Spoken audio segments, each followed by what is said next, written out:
कैसी हो हिना? बेताबी से बोला। आप कौन है? पहचाना नहीं। इसका लहजा अजनबी था।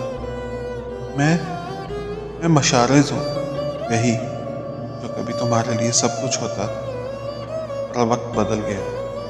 मैं इंतज़ार करता रहता हूँ और तुम्हारे पास वक्त नहीं होता। वो रूहानसा हो गया। कैसे हो मशारिज?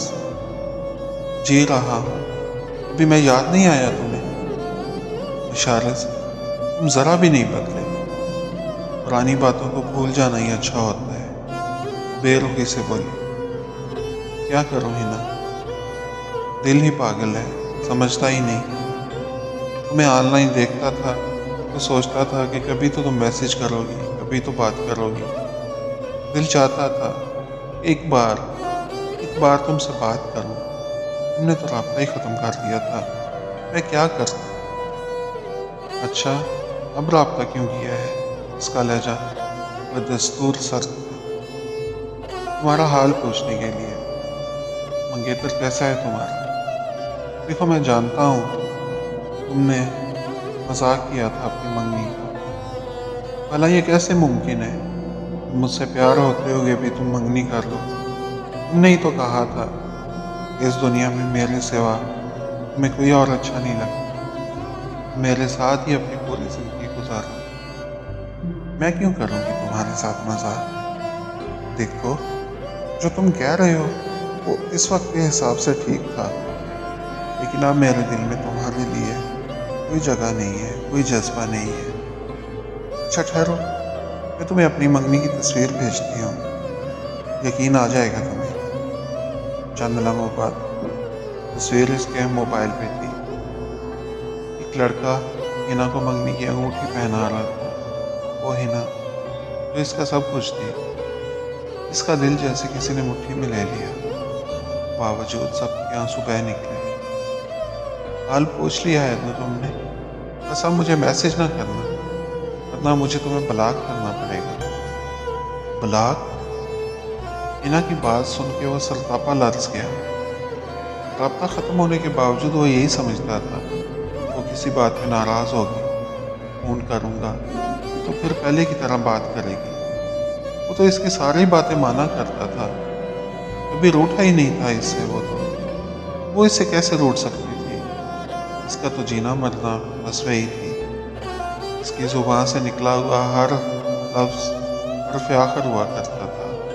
जो कहती चुपचाप मान लेती, ये सवाल किए बिना। इसका ख्याल था कि भला प्यार में सवाल जवाब का क्या काम? जब किसी को अपना मान लिया हो तो इसकी खुशी के लिए सब कुछ करना चाहिए। एक बार हिना के पेपर्स अच्छे नहीं हुए थे, इससे बात करके वो रो पड़ी थी। मेरी सारी मेहनत ज़ाया हो जाएगी मशारिस, घर वालों को क्या मुंह दिखाऊंगी? और मशारिस, वो ऐसा कैसे होने दे सकता था? हज़ारा जतन करके और काफ़ी भाग दौड़ के बाद इसने हिना को पास करवा दिया था। फिर एक बार हिना की फीस के पैसे गुम हो गए थे। इसे पता चला कि इसकी जान पे बान आई थी। पास इतने पैसे नहीं थे। इसने अपना मोबाइल बेच के पैसे उधार मांग के इसकी फीस अदा कर दी थी। वो इसे अक्सर कहा करती थी, शारिस, खुदा ने तुम्हें ज़मीन पे मेरी मुश्किलें हल करने के लिए भेजा है। मुझे तुम्हारे प्यार पे फख्र है। तुम ना होते तो मैं क्या करता? वो सोचता था हिना इसे कभी नहीं छोड़ सकती। इतना पुराना साथ है और इतना प्यार है, लेकिन आज हिना ने इसकी सारी उम्मीदें तोड़ डाली थी। काश मैं इसे दोबारा राब्ता ही न करता। उम्मीद तो बाकी रहती। ब्लॉक कर दूंगी। हिना की बात इसके दिमाग में गूंजी। इसकी आंखों के आगे अंधेरा छाने लगा। कितने सपने साथ मिलके देखे थे। वो इसके प्यार के बिना जिंदगी का तस्वर नहीं कर सकता था और इसने इंतजार ही खत्म कर डाला। मुसाफिर आ जा रहे थे। वो अक्सर रेलवे स्टेशन पे आ जाया करता था। इस गैर आबाद रेलवे स्टेशन पे कम ही गाड़ियाँ रुकती थी। इसे यहाँ बैठ के सुकून मिलता था। जाने क्या जी में आई, वो फिर से इसे कॉल कर बैठा। अब की बार हिना ने फ़ोन अटेंड कर लिया। हिना, तुम घर वालों की मर्जी के आगे मजबूर तो नहीं हो? अगर ऐसा कुछ है तो बता दो, मैं कोशिश करके उन्हें मना लूँगा। फिर से उम्मीद की नई किरण जागी। शारद, मैं कितनी बार कहूँ तुमसे, क्या मेरा तुमसे कोई वास्ता नहीं है?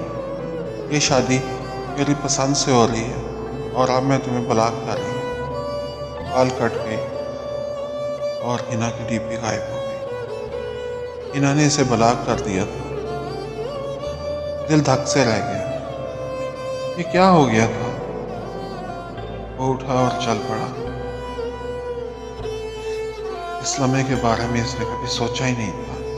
कितने ख्वाब देखे थे इसने हिना के साथ। इन ख्वाबों की तकमील अब कभी नहीं होगी। वो अब रेल की पटरी पे चल रहा था। ये प्यार भी ना कभी जिंदगी देता है, कभी जीना मुश्किल कर देता है। वो धीमे से बोला। इसने सुना कोई दूर से पुकार रहा था, ट्रेन आ रही है, पटरी पर से हट जाओ। वो मुस्कुराया। इसकी ट्रेन तो मिस हो चुकी थी और जिंदगी के सारे रास्ते भी ब्लॉक हो चुके थे। ब्लॉक। इसने जेरे लब दोहराया। ट्रेन इसके बिल्कुल करीब पहुंच चुकी थी। इसने आंखें बंद कर ली। चंद लम्हों में ट्रेन इसको कुचलती चली गई।